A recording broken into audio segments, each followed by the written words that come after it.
not suffer. Our Lord, devoid of light.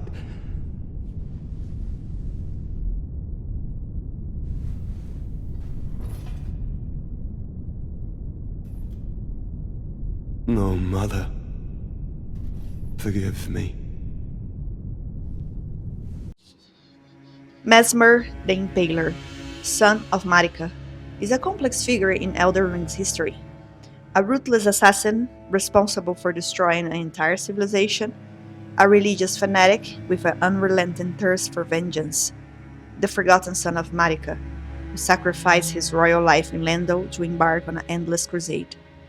Charismatic leader to the point where his men follow him blindly. Possessing a selfless nature capable of making nobles abandon their birthrights to follow him. There are several theories about Messmer's birth and his relationship with his mother Marika. In today's video, I intend to show the path Messmer took to become the figure you know, a blend of charismatic leader and cold, ruthless entity. Messmer was likely born in the Shaman village. There is a possibility that he was born among the Hornsents after Marika had already ascended to godhood. I like to believe in the idea that Marika returned to her desolate village already in an elevated position among the Hornsents, giving birth to her son there, in the ruins of her people. We know Marika lived with the Hornsents, as the Grandan speaks of Messmer's betrayal. Take vengeance upon Messmer and his lot. They who betrayed us, aye, they who burned us. Let them face in thy wrath their just deserts. My song will I sing in service to thee. Betrayal, as we know, only exists when trust has been broken. However, Messmer's birth was not a blessing. Like most of Marika's children, he was born with a curse, the curse of the abyssal serpent and the fire that burned within him. The description of Messmer kindling states, "The kindling that burned inside Messmer the Impaler, a dark thing, eaten away at by a wicked serpent, burns the sealing tree said to be found at the old Relm ruins. Messmer, much like his younger sister, bore a vision of fire." A note, his younger sister is most likely Melina. Both are children of Marika and share a strong connection with fire. They both provide the kindling for the burning of trees, the tree that seals the entrance to Enir Elin and the Earth Tree. As for Messmer's father, this is a topic of much debate. The most logical assumption would be Hadagon, as all of Marika and Hadagon's children have names starting with M. Messmer, Melina, Malenia, and Mikela. They also had associated butterflies, black firefly for Messmer, Smoldery for Melina, Nascent for Mikela, and Ionia for Malenia. All of them suffer from some affliction or curse. Melina was likely born afflicted by destined death, Mikela with eternal youth, Malenia with rot, and Messmer with the abyssal serpent. Messmer was born with Radagon's red hair, the same shade of red Radagon despised. Every giant is red of hair, and Radagon was said to have despised his own red locks. Perhaps that was a curse of their kind. If this is true, it would explain Messmer's resemblance to the fire giants, vessels of the fell god. It also suggests that Messmer curse come directly from the fell god, as fire is an attribute linked to the fire giants and this entity. Messmer even placed fire giants' heads on the furnace golems as an act of mockery towards the Hornsents, who fear the fell god. By displaying those heads, Messmer both taunted the Hornsents, showing that the Order have managed to destroy even the powerful giants, and sought revenge for his tainted past. This raised several questions. If Hadagon is Messmer's father, could it be that the Leo Hound of the Gold Order was already with Marika in the Shadows Lands? Could they have already been separated entities at this time? Before the birth of the Order? Before Marika even walked through the Divine Gate? Melina in the Queen's bedchamber recalls Marika's words about Hadagon, which indicate that there was indeed a physical separation between their bodies. Spoken echoes of Queen Marika linger here as well. Shall I share them with you? In Marika's own words, O Radigan, leal hound of the Golden Order, thou art yet to become me. Thou art yet to become a god. Let us be shattered, both. Mine other self. The game does not provide many answers, and this ambiguity will linger in players' mind for a long time. It's hard not to think that the curse of Marika and Hadagon's children stems precisely from the fact that they are a single entity. Given that J.R.R. Martin was involved in creating the game's lore, it's likely that a family tree was developed with Marika being Radagon's sister, and let's be honest, Martin has a history with taboo relationships.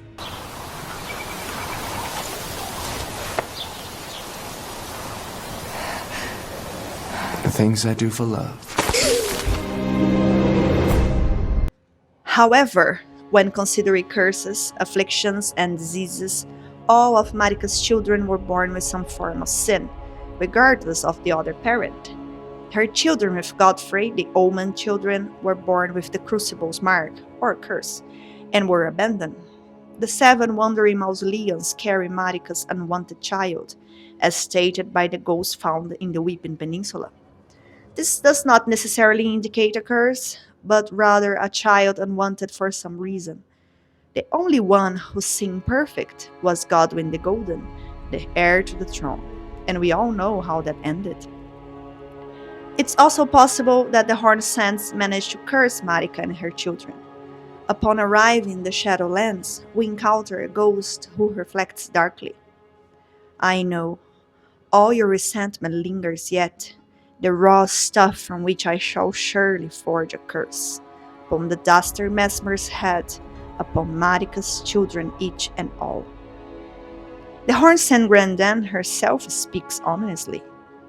A curse upon the trumpet's progeny, upon Marika's children each and all. It's no surprise that all of Marika's children met tragic fates. Returning to Messmer and his serpentine nature, his flame is connected to the snake devouring his body, the abyssal serpent.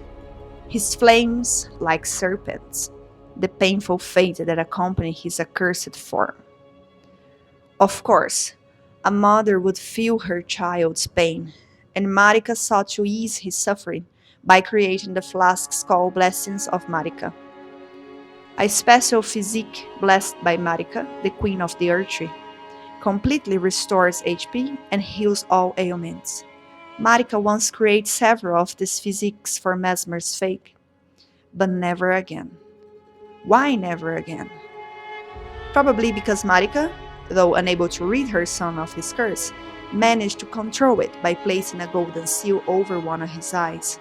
Thus, the flasks were no longer necessary. We find the flasks in 3 locations, 2 in the Church of Consolation and the Fort Reprimand. Interestingly, we also find 2 of these flasks with the 3 sentinels guarding the Shaman village. The same Shaman village hidden from view behind the Shadow Keep, Messmer's fortress. Messmer's remembrance states, a malevolent snake writhed within Messmer, and so his very mother plucked out his eye and put in its place a seal of grace. Yet, having done so, her fear compelled her to secret away her child within the realm of shadow, hidden away, keeping company with the original sin, and a hatred that would not be confined. Marika decided to hide her son until she was certain his serpentine nature was under control. Serpents symbolize sin, the devil itself in Christianity. The Golden Order bears many similarities to aspects of medieval Christianity, so it is not hard to imagine that Marika, with her unwavering faith, feared how others would react upon discovering Messmer's curse. The remembrance states, hidden away, keeping company with the original sin, and a hatred that would not be confined. Marika and Messmer hid from the Horned Sands, who, at that time, still saw the future queen as an ally. However, Marika and Messmer never forgot the horrors inflicted upon the shamans, and this hatred never faded. They vowed to destroy the Horn Sand people at the right time, and that is exactly what happened. Marika bathed the village of her home in gold, knowing full well that there was no one to heal. What was her prayer, her wish, her confession? There is no one left to answer, and Marika never returned home again. As a final note, Messmer further protected his mother's home, placing under the defense of the Shadow Keep, isolated from all the cruelty he had witnessed. And so, the events preceding the base game unfold. Marika established the Golden Order, marries Godfrey, and has royal children. The war against the fire giants and their fell god takes place. Messmer, we can deduce, remained in Lando, recognized by all as Marika's son, but not as an heir to the throne, as he was conceived outside the royal marriage.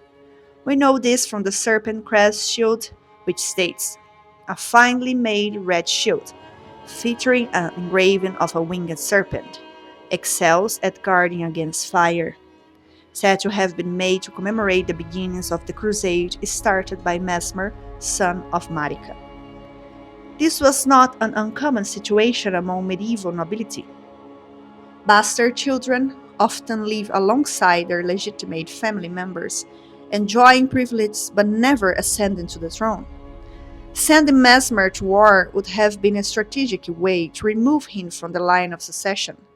Of course, we know that Marika did this because Messmer was her instrument against the Hornsents. Anyway, before the war, Messmer lived his life as Marika's son. He even met someone who would become his great friend, Commander Gaius, as well as Radan.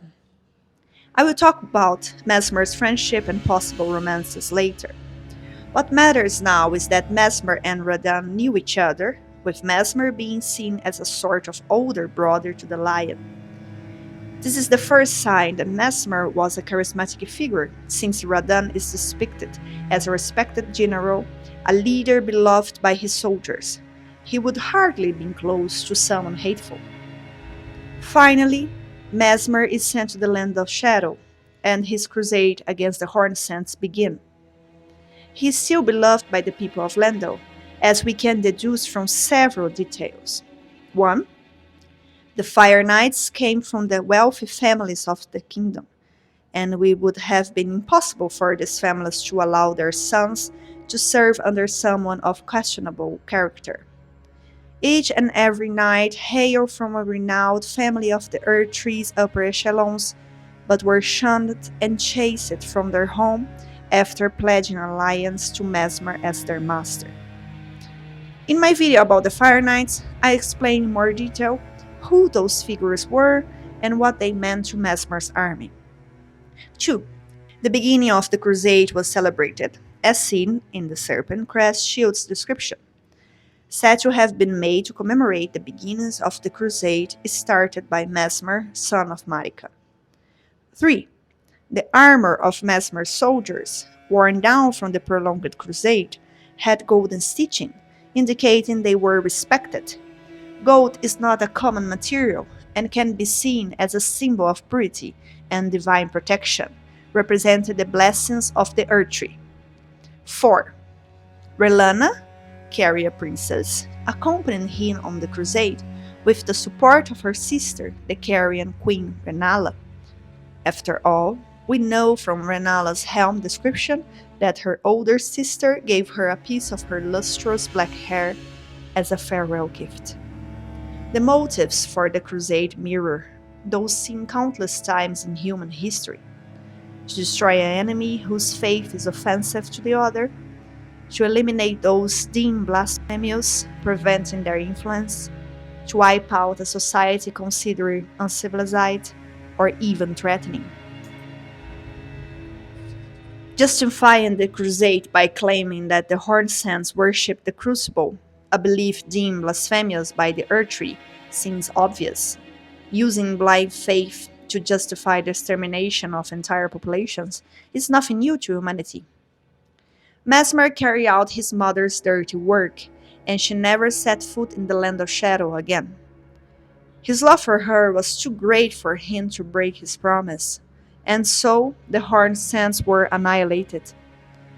On his mother's wishes, Messmer made himself a symbol of fear, undertaking the cleansing crusade she desired. Direct thy maledictions, thy ire, and thy grief towards me alone.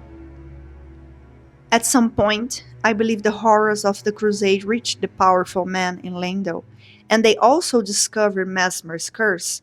How could they continue to bless a man who carried a serpent, the symbol of sin, within him? How could they justify to the faithful of the Earth Tree that General Messmer, son of Marika, had been cursed since birth, that he was impure? Marika then decided to obscure this region, which was once part of the lands between. As a near divine entity, her power was immense, so it seems plausible that she physically disconnected this region from the rest of the kingdom. The most curious aspect is that, along with the physical transformation, all traces of those involved in the Crusades were erased. A ghost in the Shadow Keep says, "No, such a thing is utterly inconceivable. We have not been abandoned.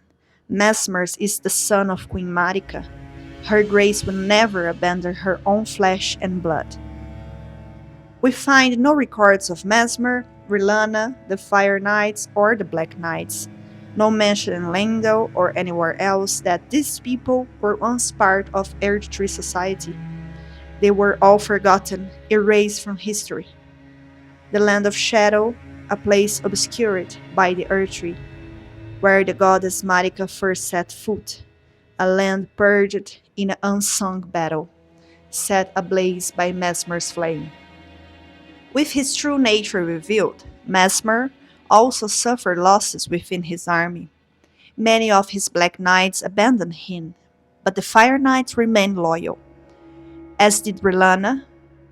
In my video about the Black Knights, I discussed the rebellion they started and the figures of Andreas and Hu. Don't forget to check it out. Why did so many men follow Messmer? Why did so many men and women remain by his side even as the violence of the conflict escalated? Everything suggests that Messmer was a charismatic and loyal figure, driven by a genuine desire to defend his mother and avenge the suffering she endured at the hands of the Horned Sands. We can even deduce that his genuine thirst for vengeance fueled his fight against the Horned Sands. However, Messmer also seems to harbor conflict emotions toward his mother. Despite loving her at the moment of his death, Messmer reveals that he also feels resentment for the abandonment he suffered.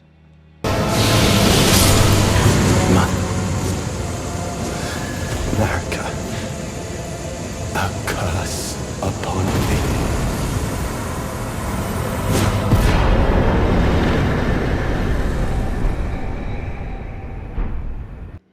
Messmer is undoubtedly a well-written character, evoking mixed feelings in the player, both rage and pity. It is clear that Messmer suffered from deep melancholy, preferring solitude, accompanied only by his two winged snake companions, whom we seen at the beginning of his fight. The winged snakes were Messmer's constant companions. They were there when the base serpent was sealed away behind his eye. They were there through his eternity of suffering. They will accompany him yet in his hideous new form, born when he destroyed the grace granted by his mother. They had accepted his fate as much as he.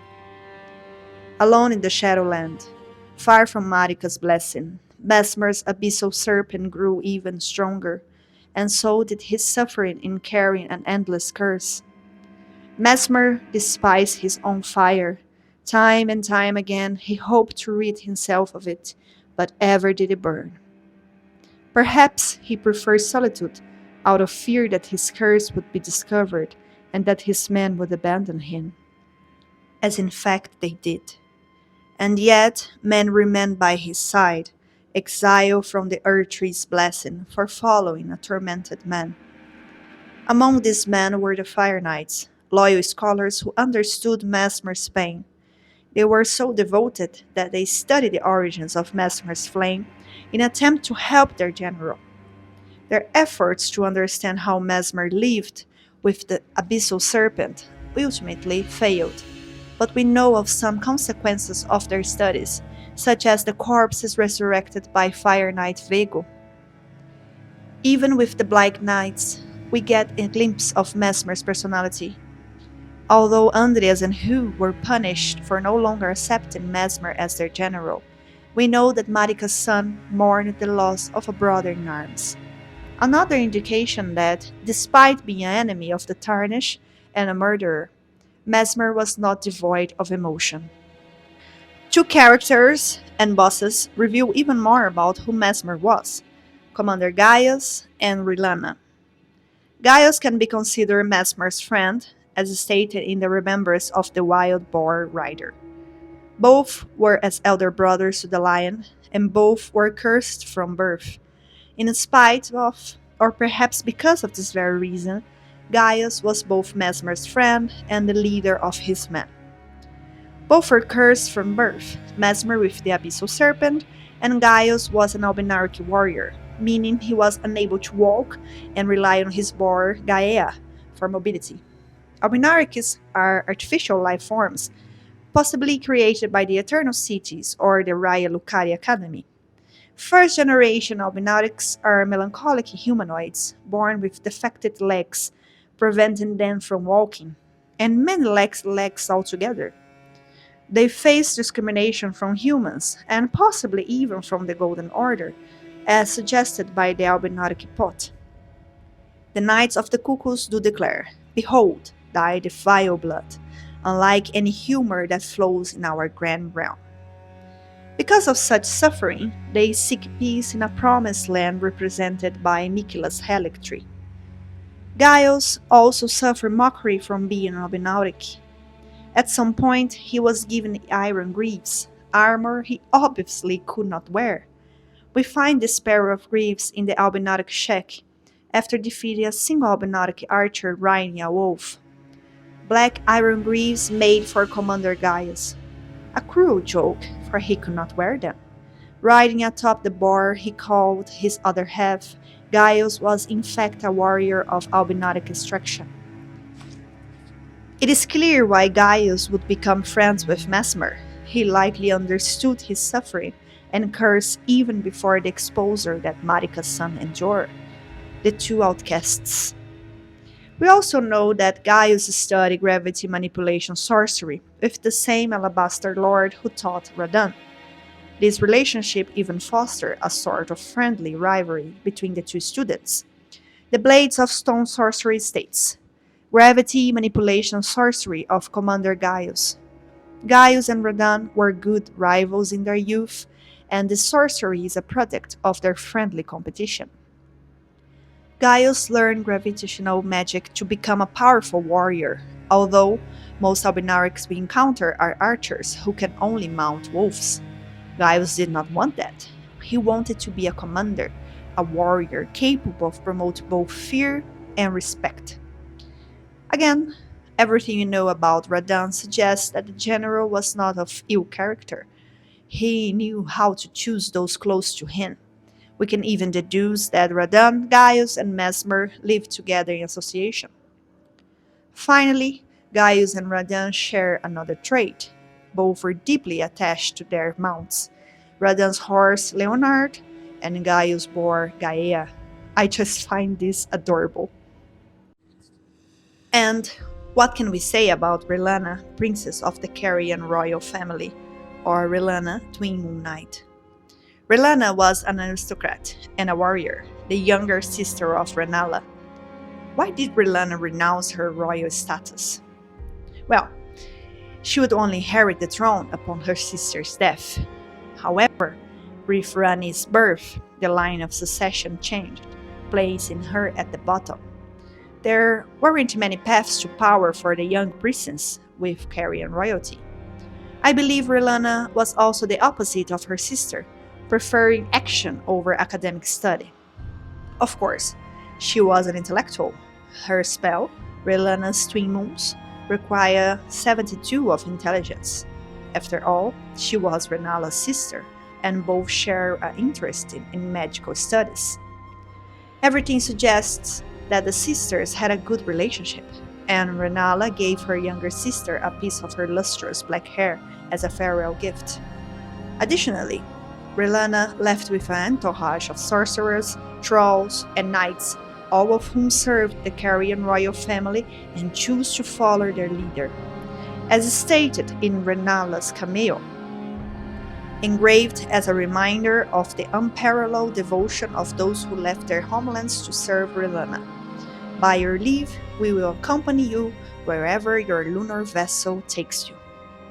The farewell was likely sorrowful, but Relana disavowed her birthright and chose to stand at Messmer's side instead, knowing full well that not even the brilliance of the moon could grant his succor. Before long, she became known as the Sword of Messmer. I like to imagine Relana as the symbol of the love-struck maiden, developing feelings for a man who could never love anyone, not out of a lack of empathy, but out of fear that his serpentine nature would harm those close to him. Not even Carian magic could bring peace to his tormented figure. After all, only Marika, with her divine power, was able to control the abyssal serpent. And yet, nothing prevented Marika's son from respecting Relana enough to make her his sword, a position of high honor in Messmer's court. Affection for Messmer was an impossible feeling to attain, and Relana could only grasp his essence through her twin blades, one of them engraved with golden flame. Here and here alone were moon and fire ever together.